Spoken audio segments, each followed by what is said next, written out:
सुनो सुनो भाई सुनो सुनो, सुनो सुनो भाई सुनो सुनो, सुनो सुनो भाई सुनो सुनो।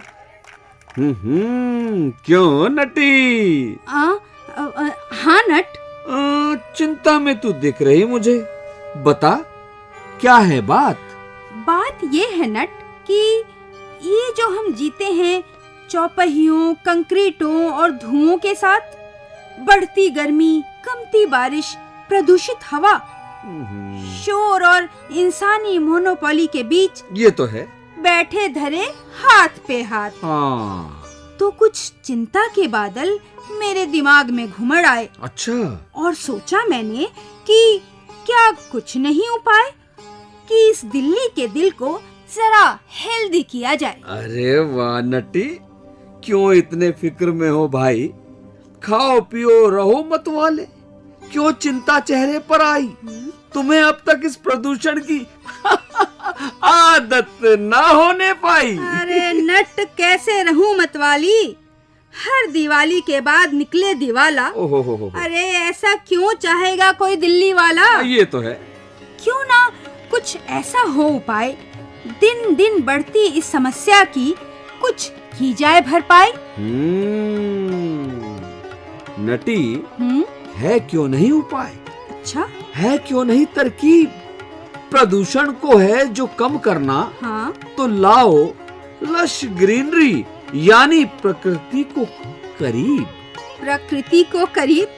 क्या मुश्किल सा कहते हो, प्रकृति को करीब करते हो। ये दिल्ली शहर है नट, मेट्रो, ओवरब्रिज, सड़कों, इमारतों के बीच प्रकृति को तो हमने गमलों में सिमटा लिया। वही तो, ये दिल्ली शहर है भाया, यहाँ कुछ नहीं है मुश्किल। अच्छा? जरा नजर घुमा कर देखो, मेट्रो, ओवरब्रिज, सड़कों, इमारतों, गमलों के बीच दिखेंगे क्या? डाइवर्सिटी पार्क और कितनी ही Aravalli hills. Diversity park, Aravalli hill? हाँ। ये कहाँ है भला? जरा खुलकर हमें बताओ कि क्या है ये भला? यूं तो दिल्ली है कंक्रीटों का जंगल, पर इस जंगल में भी है मंगल। अच्छा? कितनी संख्या में है ये, हाँ? और क्या है इनमें खास, इसे जानने के लिए चलो चलते हैं डॉक्टर फयाज खुद सर के पास। अच्छा, चलो। दिल्ली एक बहुत ही निराली जगह है, एक ऐसा शहर जो ख्वाबों का शहर है। लेकिन इसके जब प्रकृति को आप देखते हैं, मतलब सेमी एरिड कंडीशन है, ड्राई डेसिडुअस फॉरेस्ट है, स्क्रब लैंड्स हैं, ऐसे जंगल जो कटीले और छोटे झाड़ियों के अधिक होते थे। लेकिन कुछ पार्ट में ड्राई डेसिडुअस फॉरेस्ट भी नज़र आता है, जैसे अरावली के क्षेत्र में जाएंगे तो मांगरबनी वगैरह नज़र आता है आपको। दिल्ली में दो ऐसा सिस्टम है जिसको लाइफ सपोर्टिंग लैंडस्केप कहते हैं, river Yamuna and Aravalli hill ranges, last spur of Aravalli hill ranges, जिसको दिल्ली रिज कहते हैं। किसी भी सभ्यता का आगाज़ और किसी भी सभ्यता को अपने गोद में नदियाँ समेटती हैं, और दिल्ली उसमें से एक है। तो दिल्ली में सारे इकोसिस्टम का जो निर्माण हुआ वो दो चीज़ों पर आधारित हुआ। एक इकोसिस्टम जो नदी का इकोसिस्टम है, और दूसरा इकोसिस्टम जो रिज या अरावली का इकोसिस्टम है।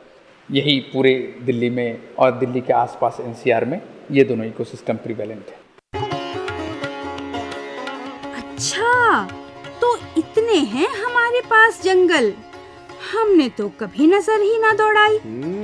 और भी बताओ, वो बायोडाइवर्सिटी पार्क क्या है भाई? हाँ, इसे ना समझना छोटा मोटा सा कोई पार्क। दिल्ली की पारिस्थितिकी में इस पार्क का बड़ा है हाथ। अच्छा? अब क्या बताएं नटी तुम्हें, इसने कितने लोगों के दिल है लिए जीत। अच्छा, चलो करते हैं एक काम। हाँ? मिलते हैं डॉक्टर फैयाज से, जो बैठे हैं यमुना बायोडाइवर्सिटी पार्क के बीच। चलो। बायोडाइवर्सिटी एंड बायोडाइवर्सिटी पार्क दोनों दो शब्द हैं। बायोडाइवर्सिटी को जब देखेंगे तो बायोडाइवर्सिटी का अर्थ होता है विविधता, और अगर इसको विविधता बताएं तो हमारा देश भी विविधताओं का देश है। हर जाति, समाज, धर्म, और इसलिए बहुत मजबूत हैं हम, और इसको जिंदा रखने के लिए जद्दोजहद कर रहे हैं। उसी तरह जो बायोडाइवर्सिटी है वो जैव विविधता कहलाती है, और उसको डिफाइन जब आप करते हैं तो उसमें खास करके variety and variability of life form की बात करते हैं। एंड बायोडाइवर्सिटी पार्क की बात जब करेंगे तो बायोडाइवर्सिटी पार्क एक ऐसा नायाब मॉडल है जो एक खास इकोलॉजिकल रेंज के वनस्पतियों का जखीरा समाया हुआ है उसमें। जैसे यमुना बायोडाइवर्सिटी पार्क की बात करेंगे तो यमुना बायोडाइवर्सिटी पार्क में यमुना रिवर बेसिन के फॉरेस्ट कम्युनिटी को एस्टेब्लिश किया गया है। वो इस तरह से असेंबलेज है जिसका पर्पस है कंजर्वेशन, एजुकेशन एंड रिक्रिएशन। कुछ भी लगा के बायोडाइवर्सिटी पार्क नहीं बना सकते। अरावली बायोडाइवर्सिटी पार्क है तो उसमें अरावली हिल रेंजेस के जो वनस्पतियां हैं उनका असेंबलेज पैदा किया गया है। अभी तक 6 बायोडाइवर्सिटी पार्क बनाए जा रहे हैं। बाहर जब आप रोड पे गुजरते हैं तो वहाँ पे हीट आइलैंड है, चारों तरफ से कंक्रीट का जंगल है, और उस कंक्रीट के जंगल में ये ओएसिस की तरह एक ऐसी जगह जो स्वर्ग की तरह लगता है। जो भी इस तरह के फॉरेस्ट हैं उसका दिल्ली को 2 लाभ मिलता है। एक लाभ ये है कि ये जहाँ भी ऐसे फॉरेस्ट हैं वो बारिश के पानी को बहने से रोकते हैं, और जब रोकते हैं तो सबसॉइल एक्वीफर और डीप एक्वीफर दोनों रिचार्ज होता है, जो बाद में आप इस्तेमाल करते हैं, और जो नदी को भी जीवन देता है। अरे वाह नट, ये स्थान तो काफी खूबसूरत मालूम पड़ता है। थोड़ा और बताओ, यहाँ प्रकृति का और कौन कौन सा तत्व बसता है? ढेर सारे हैं वनस्पति, अच्छा, पक्षी हाँ? और जीव जंतुओं का निवास, अरे वाह, जो करते हैं पारिस्थितिकी का एक संपूर्ण विकास। यहाँ जब हमने यमुना बायोडाइवर्सिटी पार्क की शुरुआत 2002 में की थी, ये शायद भारत देश का पहला बायोडाइवर्सिटी पार्क है, और कॉन्सेप्ट बायोडाइवर्सिटी पार्क का पहली बार यमुना बायोडाइवर्सिटी पार्क से शुरुआत हुई। जब हम लोग शुरू में आए तो ये एक बंजर जमीन थी जिसमें नमक की मात्रा बहुत ज़्यादा थी, पीएच बहुत ज़्यादा था, यहाँ पे कुछ भी नहीं उगता था, सिर्फ नमकीन घास जैसे सूडा फ्रूटिकोसा, करासा, ये सब उगता था। हमारे लिए बड़ी मुश्किल था कि कैसे पौधे उगाएं। तब हमने जब यहाँ पे आए तो हमने सोचा कि क्या करें, तो हमने बोला कि थोड़ा लैंडस्केपिंग करते हैं। तो हमें लैंडस्केपिंग के लिए मिट्टी की ज़रूरत थी। अगर वो मिट्टी कहीं बाहर से लाते तो इकोलॉजिकल डिजास्टर होता। तो नोइंग द फैक्ट कि दिल्ली ने बहुत सारे वेटलैंड को खोया है, तो हमने सोचा कि क्यों ना यहाँ कुछ वेटलैंड रिस्टोर किए जाएं। तो वेटलैंड बनाने के लिए हमारे पास कोई गाइडलाइंस नहीं था, तो हमने सोचा कि प्रकृति से क्यों ना पूछें कि कहाँ तुम चाहते हो तालाब बने तुम्हारे अंदर। तो प्रकृति में इंडिकेटर्स होते हैं, तो यहाँ पे इंडिकेटर्स थे, कुछ घास थे जैसे फ्रेगमाइटिस एंड टाइफा, जिसको आप कहते हैं नरकल, और टाइफा, जिसकी मदद से हमने ये समझा कि ये पानी है यहाँ पे, जहाँ भी ये मिलते हैं वहाँ पर सबसॉइल एक्वीफर ज़्यादा होता है। इसका अर्थ है कि कभी यहाँ वेटलैंड था जो कालांतर में भर दिया गया या भर गया या सिल्टेड हो गया। तो बस उन जगहों को हमने डिसिल्टेड कर दिया और पानी भरा हुआ, शायद आपने देखा होगा पानी का ज़ख़ीरा। ये पानी का ज़ख़ीरा बहुत सारी ज़िंदगी को समेटे हुआ है। जब आप विंटर में आएंगे तो यहाँ पे अभी बहुत कम पक्षी नज़र आए होंगे, कुछ नज़र आए होंगे, लेकिन जब आप विंटर में आएंगे तब यहाँ पे 5000 से अधिक माइग्रेटरी बर्ड्स आते हैं। ऐसे माइग्रेटरी बर्ड्स जो यूरोप, साइबेरिया और चाइना से आते हैं। अगर किसी को ये जानना है कि बटरफ्लाई का साइकिल कैसे चलता है, लाइफ साइकिल, तो आप यहाँ देख सकते हो कि कैसे एग लेइंग हो रहा है, कैसे कैटरपिलर बना, और कैटरपिलर कैसे कोकून बना, प्यूपा, और कैसे उससे बटरफ्लाई इमर्ज हो गई।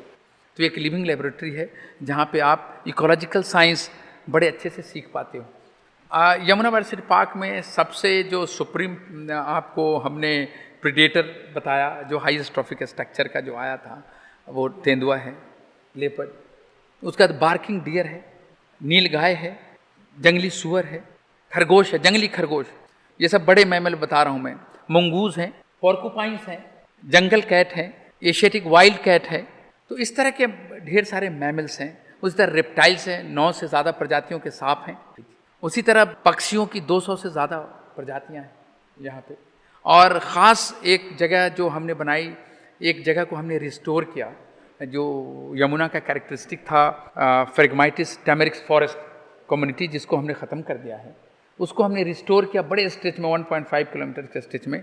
तो वहाँ पे इतनी बड़ी हिरोनरी बन गई, specially black crown night heron, darter, egrets, इन लोगों ने नेस्टिंग की, और वो 4-5 हज़ार पक्षी एक जगह पे नेस्ट किए।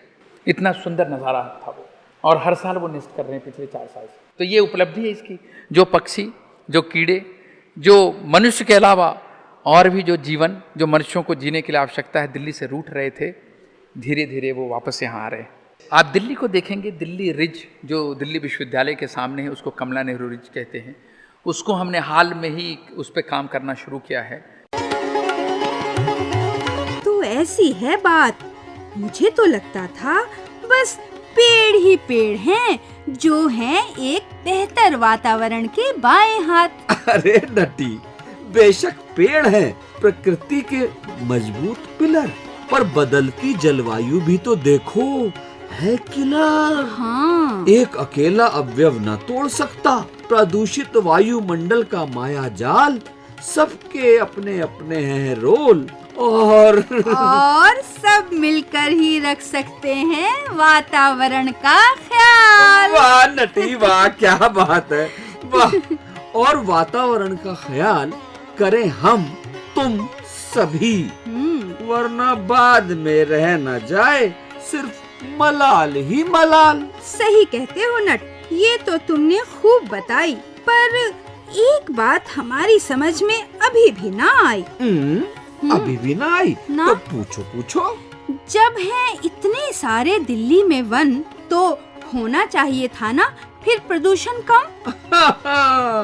प्रदूषण बढ़ा लिया हमने इतना, सर पर चढ़ा लिया इतना, अब यूं आसानी से तो ना उतरेगा ये भूत। इतनी जल्दी प्रदूषण का रंग काला, नटी कैसे जाए छूट।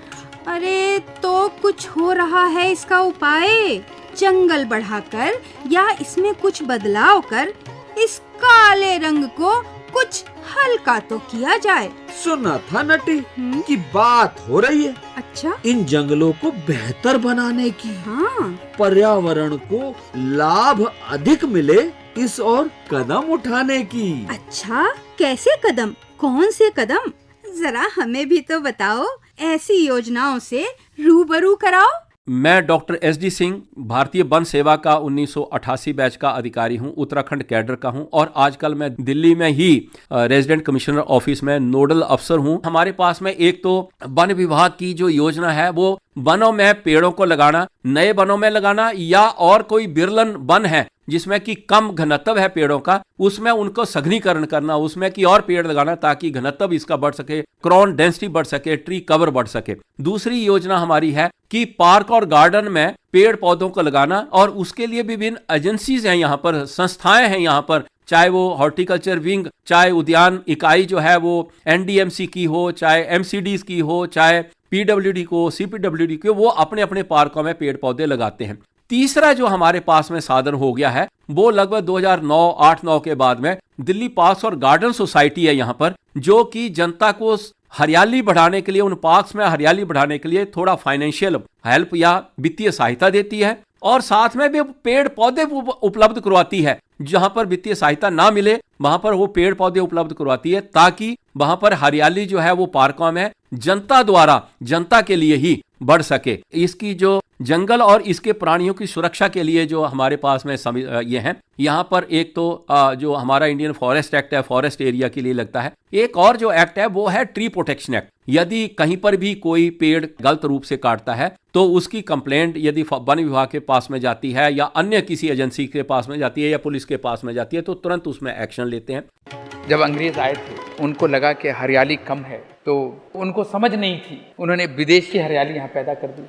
ये पेड़ जो रिज में हरियाली बहुत अच्छी नजर आती है, लेकिन वो जमीन को खोखला करती है और मिट्टी को पी जाती है और वहाँ के इकोसिस्टम को बिल्कुल ख़त्म कर देती है। क्योंकि कोई भी इकोसिस्टम अपने ट्रॉफिक स्ट्रक्चर से चलता है, उसमें एनर्जी फ्लो होती है। तो जब जहाँ प्रोसोपिस जूलीफ्लोरा और विलायती किक्कर होता है, वहाँ पे इस चीज़ को देख पाना कि एनर्जी फ्लो हो रहा है कि नहीं, वो बहुत मुश्किल होता है। जैसे आप देखें, उसकी पत्तियाँ कभी ह्यूमस नहीं बनाती, तो उसमें एक ऐसा तंत्र जो मरे हुए या सड़े हुए चीज़ों को गलाता है और ज़मीन में मिलाता है उसके तत्वों को, वो उपलब्ध नहीं होता। तो यहाँ जो भी जगह है वो अपने क्षमता के अनुसार ecological goods and services Delhi को नहीं देती।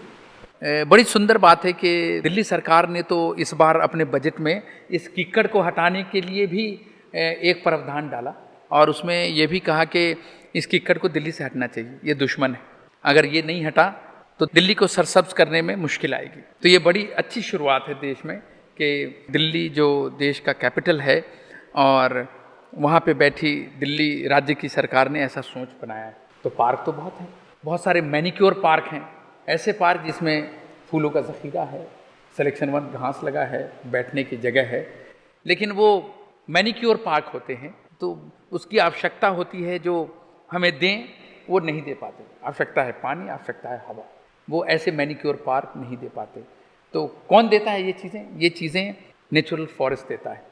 जैसे आप अभी यमुना बायोडाइवर्सिटी पार्क में बैठे हैं, यहाँ आपने शायद देखा होगा, ये 457 एकड़ में फैला है और यहाँ पर यमुना नदी में पाए जाने वाले, जो यमुना फ्लड प्लेन में पाए जाने वाले वेजिटेशन है, फॉरेस्ट कम्युनिटीज़ हैं, उनको हमने इस्टेब्लिश किया है।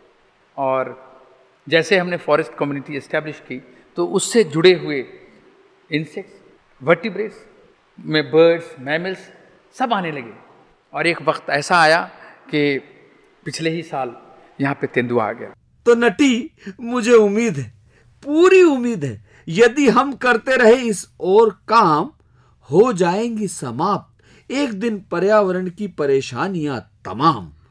वैसे हम इन्हें सिर्फ पर्यावरण से ना जोड़ें, इन जंगलों से मिलते हैं आपको, हमें और भी लाभ बहुतेरे।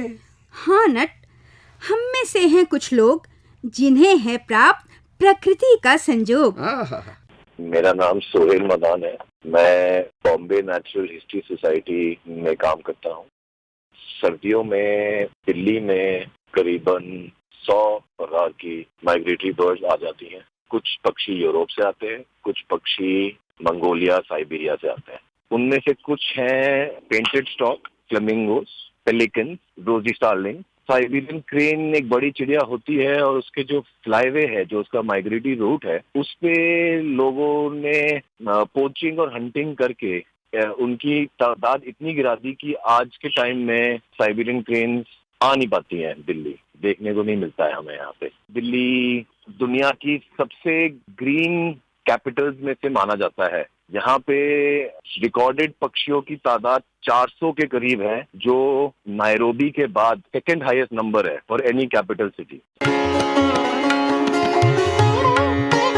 न सिर्फ जॉगिंग ट्रैक या सूर्योदय या पक्षी मोर, और भी काफी कुछ है रोचक, देख लो चाहुओर।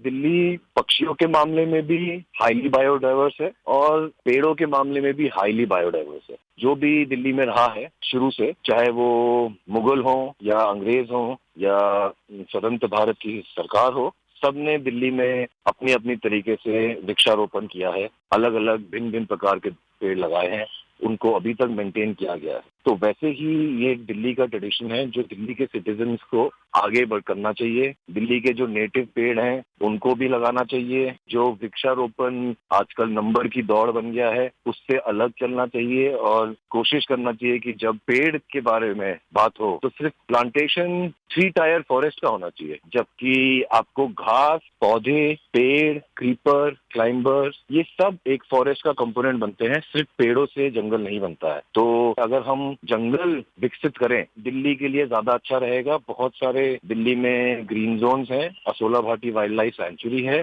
DDA के बनाए हुए बायोडाइवर्सिटी पार्क है। लोगों को यहाँ जाना चाहिए, समझना चाहिए दिल्ली के लिए क्या सोल्यूशन है और उनको लागू करना चाहिए अपनी लाइफ। नेटिव ट्री और इंसेक्टिसाइड्स और पेस्टिसाइड्स का अगर यूज ना किया जाए, इन 2 सरल उपायों से हम दिल्ली के वातावरण को अच्छा कर सकते हैं, यहाँ का प्रदूषण कम कर सकते हैं। हम एक पहल कर सकते हैं जो पूरा हिंदुस्तान देखे और ये जाने कि दिल्ली ने जो प्रदूषण के खिलाफ मुहिम उठाई है उससे क्या सक्सेस प्राप्त हुआ है। ये हम एक टेम्पलेट बन सकता है पूरे हिंदुस्तान के लिए फॉलो करने के लिए। तो हमारे लिए ये ग्रीन स्पेसेस उतनी ही काम की रहेंगी, उतना ही हमारा दिल्ली का वातावरण सही रहेगा, प्रदूषण कंट्रोल में रहेगा और आजकल लोगों को, बच्चों को जो बीमारियां हो रही हैं, इन पे थोड़ी रोक लगेगी। अगर हम चाहते हैं कि दिल्ली अच्छी तरह विकास की ओर बढ़े, स्वच्छता और सौंदर्य से, तो हम सबको साथ मिलकर काम करना पड़ेगा। इतना कुछ है इन जंगलों में भाई, और मैं बताओ अभी तक ये न थी जान पाई। है कुछ तेरे जैसे भी जीवित जो इन जंगलों से है अपरिचित। ऐसी भी है उनको जागरूक करने की योजना, जंगल के प्रमोशन जैसी कुछ संभावना। अरे वाह। ताकि हम सब इन जंगलों से अवगत हो जाएं और आर्टिफिशियल नेचर की बजाय सचमुच की ताजा हवा में सांस लेने जाएं। दिल्ली में बहुत ही एक इस प्रकार की जलवायु है जो कि अपने आप में एक महत्वपूर्ण स्थान रखती है। दिल्ली का जो क्षेत्रफल है वनों का, वो लगभग 20% हिस्सा जो है आच्छादित है। जब लगभग 30,000 हेक्टेयर के आसपास का क्षेत्रफल जो है वो दिल्ली का जंगलों से आच्छादित है। और यहाँ पर ज़्यादातर जो जंगल हैं वो वन हैं, रिज के आसपास में है। पूरी रिज जो है लगभग भरी हुई है जंगलों से, या नदी के किनारे हैं। थोड़े थोड़े जो हमारे पास में वन क्षेत्र हैं वो नॉर्थ दिल्ली में हैं, और कुछ जो थोड़ा सा क्षेत्र जो है वो द्वारका से उस तरफ को है, साउथ वेस्ट के तरफ को, और वहाँ पर भी हमारे पास में वन है, परंतु वो बहुत ही कम मात्रा में है। हाँ, ये जरूर है कि हम वृक्षारोपण लगातार करते आ रहे हैं, और अब दिल्ली में जो वनों का क्षेत्रफल है वो लगभग धीरे धीरे बढ़ रहा है, जो कि लगभग 3% हमारा लगभग 1997 में था, तो वो अब लगभग बढ़कर 20% हो गया है। तो वो ये एक उसमें जो जन सहभागिता की भूमिका है या सरकारी विभागों की भूमिका है वो बहुत ही सराहनीय मानी गई है। जब भी कोई बाहर से व्यक्ति बाहर से आता है, चाहे हिंदुस्तान के दूसरे शहरों से आता है, दूसरी जगहों से आता है, या हिंदुस्तान से बाहर से आता है, वो आकर दिल्ली की हरियाली को देखकर चकाचौंध सा हो जाता है कि इस प्रकार की हरियाली हमें देखने को मिल रही है। इतनी ज्यादा पॉपुलेशन होने के बाद भी फिर भी हमारे पास में 20% वन क्षेत्र है, हरियाली का क्षेत्र है, जो कि एक हमारे पास में बहुत ही अच्छी उपलब्धता है। तो नटी, तेरी चिंता में कुछ बेसी या कमी आई? इतनी सारी बातें जो तुमको दी सुनाई? हाँ हाँ नट, बात हमारे ये समझ में आई कि पाटनी पड़ेगी जंगल और हम जीव के बीच की खाई, वरना सह न पाएंगे हम प्रकृति की हमसे रुसवाई। ना ना ना ना ना ना नटी, क्यों होगी रुसवाई?